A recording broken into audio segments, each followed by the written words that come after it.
So this brings us to Bill Burr. So I have to say, Bill Burr is so Bill Burr, I used to really enjoy his work because he says CEOs should live in fear if they don't act in the way that he would have them act in a system that he has no fixes for, by the way. I don't believe that Bill Burr holds the same standard for comedians. The argument goes something like this on the left. People like Bill Burr mock the vulnerable. They mock the marginalized, and thus they are a danger to the vulnerable and the marginalized. So presumably, Bill Burr should have to live in fear of making a joke. Bill Burr should have to live in fear because he doesn't know who he's damaging. You know what's annoying me about this kid who killed this CEO is none of these news programs are talking about the incredible lack of empathy from the general public about this because of how these insurance companies treat people when they are at their most vulnerable after we've all given them our money every fucking month and now we finally need you and all you do is deny us. And then these and all of these things are taking the pictures of their CEOs off their websites. You know, I got to be honest with you, okay? I love that the CEOs are fucking afraid right now. You should be. By and large, you're all a bunch of selfish, greedy fucking pieces of shit, and a lot of you are mass murderers. You just don't pull the trigger. That's why it looks clean. That's why these people look, oh my God, oh, he was just, walking into a hotel. It's like, okay, well, what was his job? What did he do? What was the results of it? Paul, what's going on in New York? We were just talking about it. That CEO got whacked. Oh my God, dude. You know what's funny? I was sitting there reading an article, guy. They go, oh my God, he's such a great guy. He had a wife and kids, and he's such a great guy. And then you find out he and the other guys he's working for are getting sued for $121 million for dumping a stock and not letting the other people know. It's like, there's your motive. Dude, anytime I hear CEO of one of the biggest healthcare, it's like, you don't wish it on anybody. You feel horrible for his kids and his wife, of course. But dude, when I saw that and I saw what is more heartless than a CEO of a corporation? The decision in healthcare, the decisions that they make. This is the thing. I'm not saying what happened should have happened, but I'm just, for them to be like, oh, this is like, why would anybody want to do this? It's like they're denying claims and people are dying. The food supply is poison. It's like the motive out there is wild. It's right up there, Paul, with getting life insurance. The second you get life insurance, whoever is the beneficiary immediately has motive. So this brings us to Bill Burr. So I have to say, Bill Burr is so Bill Burr, I used to really enjoy his work. I mean, on occasion, I still enjoy his work. He's a comedian, which means he's very hit or miss.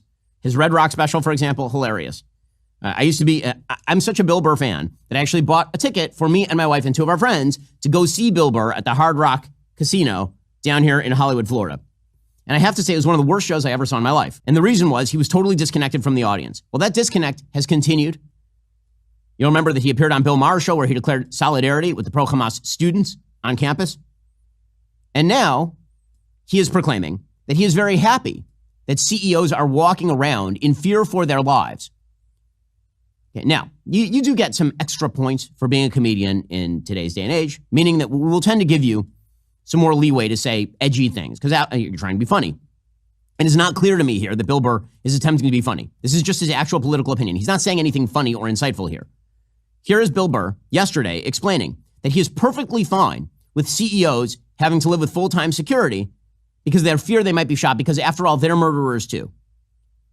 I don't believe that Bill Burr holds the same standard for comedians. There's an argument that's been made by the left. It is a crap argument when made about comedians, and it's a crap argument when made about CEOs. The argument goes something like this on the left. People like Bill Burr mock the vulnerable. They mock the marginalized, and thus they are a danger to the vulnerable and the marginalized. So presumably, Bill Burr should have to live in fear of making a joke. Bill Burr should have to live in fear because he doesn't know who he's damaging. So I just want to get your opinion on that. I mean, he's a roast comedian and he told a roast joke. So, don't hit the roast comedian for telling a roast joke. Hit the guy who booked him. The Shane Gillis stuff, it's so funny. But, that's a weird move. It's a weird move. It's like strippers at a funeral. Like, I'm not sure exactly what's happening. Yeah, the joke just bombed. It just was not the right setting. No, and you could tell the audience was awkward about it. It wasn't like the audience was roaring at these jokes. You know what's fucked up, Paul, is I've been doing a bit in my act talking about how it was better when the mob was running shit because they were regulated simply because what they were doing was illegal. And I know that they were making a bunch of money, but they couldn't be flashing around. They had wars. They whacked each other and shit. And I was saying, like, how great would it be to see, like, the head of Walmart gets whacked by the head of the fucking Target guy. Have a nice old-fashioned war and just thin the herd and keep everybody honest. But the problem is those guys are all on the legal side of stealing. And all of those politicians, they give the politicians the heads up, and then they turn around, they make all these money. Andrew, what were you saying? Nancy Pelosi just made $9 million on some shit? They're gangsters, dude. Gangsters. And then when one of them gets whacked or something, they're like, oh, good, he was such a good guy.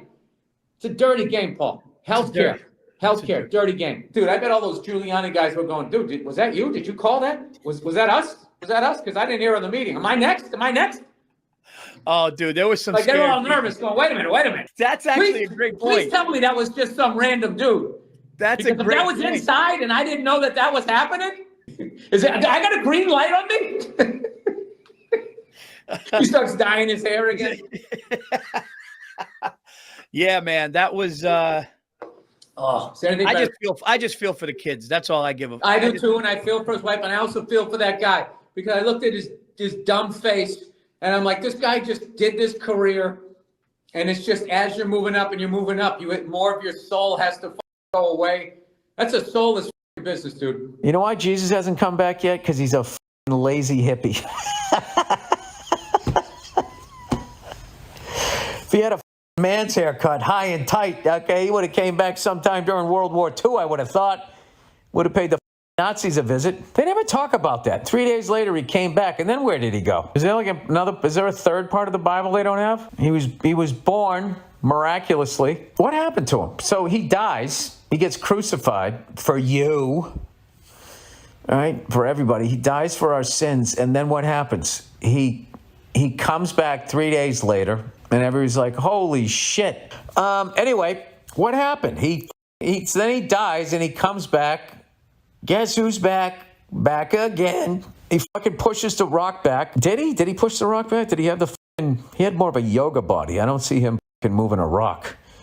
Oh, he's Jesus. He went, wah! And the thing just moved out of the way, right? And then Jesus comes back. So then he comes back, he freaks out all his friends. How come he didn't go back and visit the people that stuck him on the cross? So you thought you were going to get rid of me, didn't you?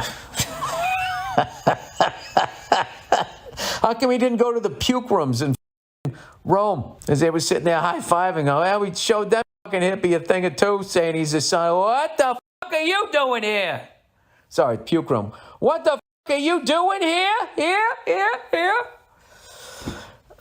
We have laws on the books that prevent things like embezzlement. We have laws on the books that punish criminal activity. If you don't like the system, and many people don't, the proper response to that system would be legislation. In a democratic republic, the way that you fix problems is you have open discussions of the details of those problems, and then you try to craft regulatory or legal fixes. You do not say that it is a good thing that CEOs should live in fear of their lives because Bill Burr deems them morally inferior. Bill Burr doing his blue-collar class routine act is a bunch of horse. Bill Burr is worth $14 million, and he makes his money making crap movies for Netflix at this point. Again, this basic idea, if we're going to have a functioning country, you can't justify the murder of people who run their businesses legally in ways with which you disagree. It is one thing to disagree with them. You can call them whatever you want. When you start justifying them living in fear or suggesting maybe they should be murdered, I'm just wondering what the limiting principle here is. Nobody ever says, the NBA could be even better if they paid LeBron James less. Nobody ever says that. It's only with regard to healthcare and other areas that the left cares about that suddenly the profit margin becomes bad. Nobody ever suggests that Bill Burr should make less money in his comedy because obviously the profit margin in his comedy is what is driving it's making his comedy worse.